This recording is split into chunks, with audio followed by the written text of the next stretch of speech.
Hello, Eid Mubarak. ഇപ്പം സമയം 7:30 ഇവിടെ എല്ലാവരും പള്ളി പോകുന്ന തിരക്കൊക്കെയാണ്. അപ്പം ഞാൻ യൂട്യൂബ് ചാനൽ തുടങ്ങി. അപ്പം അതിലിടാനുള്ള ഫസ്റ്റ് വ്ളോഗ് ഈദ് വ്ളോഗ് ആയിക്കോട്ടെ എന്ന് വിചാരിച്ചു. അപ്പം എല്ലാവരും എന്നെ സപ്പോർട്ട് ചെയ്യാം. അപ്പോൾ അതെല്ലാവരും പള്ളിയിൽ പോകാനായിട്ട് ഇറങ്ങി. ഇക്ക എൻ്റെ നിന്ന് ഫോൺ വാങ്ങിച്ചുകൊണ്ട് പോയി. ഇനി എൻ്റെ ഫോണിൽ വീഡിയോ എടുക്കാം. മാമായും പള്ളിയിലോട്ട് പോയി. അപ്പം ഇതാണ് ഞങ്ങളുടെ പള്ളി, തട്ടാമല പള്ളിയാണ്. അപ്പം നമുക്കിനി ഉമ്മി എന്ത് ചെയ്ത് നോക്കാം. ഉമ്മി ഇവിടെ പായസം വെക്കുന്ന തിരക്കിലാണെന്ന് തോന്നുന്നു. അതേ ഉമ്മി ഇവിടെ പായസം വയ്ക്കുകയാണ്. ഇവിടെ പെരുന്നാളിന് ഒരുപാട് പേര് വരും, അവർക്ക് കൊടുക്കാൻ പായസം വയ്ക്കുകയാണ്. അതിനാൻ അവൻ പനിയായിട്ട് പോയില്ല. അപ്പോൾ ഉമ്മി ഇതാ പായസം ഒന്ന് കളറാക്കാൻ വേണ്ടി അണ്ടിപ്പരിപ്പും കിസ്മിസും ഒക്കെ ഒന്ന് വറുത്തിടുകയാണ്. 2 ഇളക്കൊക്കെ ഇളക്കി ഇനി നമുക്കിതാ ഗസ്റ്റിന് കൊടുക്കാം. നമ്മൾ ഫസ്റ്റ് ഗസ്റ്റ് വന്നിട്ടുണ്ട്. ഇത് ഞങ്ങളുടെ വാപ്പുമ്മാണ്. വാപ്പുമ്മക്ക് വയ്യാത്തതുകൊണ്ട് ഒരുപാട് പേര് ഇവിടെ വരും. അപ്പോൾ പള്ളിപ്പോരൊക്കെ ഇതാ തിരിച്ചു വന്നിട്ടുണ്ട്. അവർക്കും നമുക്ക് പായസമൊക്കെ കൊടുക്കാം.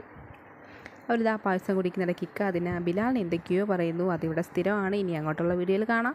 അപ്പോൾ അത് ഉമ്മിക്ക് ഞാൻ മൈലാഞ്ചിക്ക് ഇട്ട് കൊടുത്തു. ഇവിടെ അതിനാൻ്റെ ഫ്രണ്ട്സൊക്കെ വന്നു. ഞങ്ങൾ സംസാരിച്ചിട്ടൊക്കെ നിൽക്കുകയാണ്. അപ്പം പിന്നെന്താ, ഞാൻ പറഞ്ഞില്ലേ ഇനി നമുക്ക് ഒരുപാട് ഗസ്റ്റുകൾ ഇവിടെ വരാനുണ്ട്. അപ്പം മൈമൂനക്കും അവൾക്ക് ഞാൻ മൈലാഞ്ചി ഇട്ട് കൊടുത്തു. ഞാൻ ആർട്ടിസ്റ്റൊന്നുമല്ല, എന്നാലും ചുമ്മാക്കി ഇട്ട് കൊടുത്തു. പിന്നെ ഇതാ ഞങ്ങളുടെ കുട്ടീസൊക്കെ വന്നിട്ടുണ്ട്. അവരും പുറത്തുനിന്ന് അവരും വലിയ കാര്യങ്ങളൊക്കെ ഇങ്ങനെ സംസാരിക്കുകയാണ്. അപ്പം കണ്ടോ. പിന്നെ നമുക്ക് വന്നവർക്കൊക്കെ നമുക്ക് കുറച്ച് സ്വീറ്റ്സ് സ്നാക്സൊക്കെ കൊടുക്കാം. അപ്പോൾ നിങ്ങൾ വിചാരിക്കും ഞങ്ങളിങ്ങനെ സംസാരിച്ചിരിക്കുന്നത്, ഉച്ചയ്ക്കൊന്നും ചെയ്യേണ്ടേ വേണ്ട. പൊതുവേ ഈദിന് ഞങ്ങൾ പുറത്തുനിന്നാണ് ഫുഡ് എടുക്കുന്നത്. ഈ വട്ടം ഞങ്ങൾ കുഴിമന്തിയാണ് ഓർഡർ ചെയ്തേക്കുന്നത്. പിന്നീട് ഫോട്ടോസൊക്കെ എടുത്തു, അതൊന്നും ഞാൻ അപ്ലോഡ് ചെയ്യാൻ പറ്റിയിട്ടില്ല. അപ്പം പിന്നെ കുറച്ച് ഗോസിപ്പൊക്കെ ഞങ്ങൾ പറഞ്ഞു. പിന്നെ ഇങ്ങനെ സംസാരിച്ചിട്ടൊക്കെ ഇരുന്നിട്ട് പിന്നെ കുറച്ച് നേരം ഇവിടെയൊക്കെ പോയി.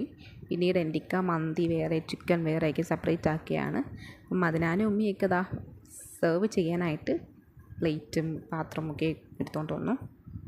പിന്നെ അതിനാമോ കഴിക്കുന്നു. ഞങ്ങളെല്ലാവരും മന്തിയൊക്കെ കഴിക്കാൻ പോവുകയാണ്. അപ്പോൾ കഴിക്കാം. എന്നിട്ട് ഇനി നമുക്ക് ഈദിൻ്റെ ഔട്ട്ഫിറ്റൊക്കെ ഇടണ്ടേ. അപ്പം ഞാൻ പോയി ഒന്ന് റെഡിയായിട്ട് വന്നാലോ. ഇതാണ് എൻ്റെ ഈദിൻ്റെ ഔട്ട്ഫിറ്റ്. ഇങ്ങനെയുണ്ട്. ഈ വട്ടം ഫുൾ പിങ്ക് ആയാലോ എന്ന് വിചാരിച്ചു.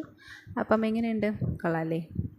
എനിക്കൊരുപാട് ഇഷ്ടപ്പെട്ടു എൻ്റെ ഔട്ട്ഫിറ്റ്. എന്നോട് ഒരുപാട് പേര് ചോദിച്ചു ഇത് എവിടെ നിന്നാണ് എടുത്തത്. അപ്പം ഞാൻ എൻ്റെ വീട്ടിലെത്തിയപ്പോൾ രാത്രിയായി. പേരൻ്റെ അടുത്ത് പോകാനുണ്ടായിരുന്നു, അവിടെ നിന്ന് എടുക്കാൻ പറ്റിയില്ല വീഡിയോ. അപ്പോൾ ഞാൻ വീഡിയോ എടുക്കുന്നുണ്ട് ഓടി വന്നിരിക്കുകയാണ് എൻ്റെ അനിയത്തി. പോസ്റ്റൊക്കെ ചെയ്യുന്നുണ്ട്. അപ്പോൾ എൻ്റെ ഉമ്മച്ചി നമുക്കൊന്ന് നോക്കിയാലോ. പാവം ഞങ്ങൾക്ക് രാത്രി തരാനുള്ള ഫുഡൊക്കെ പ്രിപ്പയർ ചെയ്യുകയാണ്. അപ്പം ഇത്രയേ ഉള്ളൂ എൻ്റെ ഈദ് വ്ളോഗ്. ഇനി നമുക്ക് അടുത്ത വീഡിയോയിൽ കാണാം. ബൈ.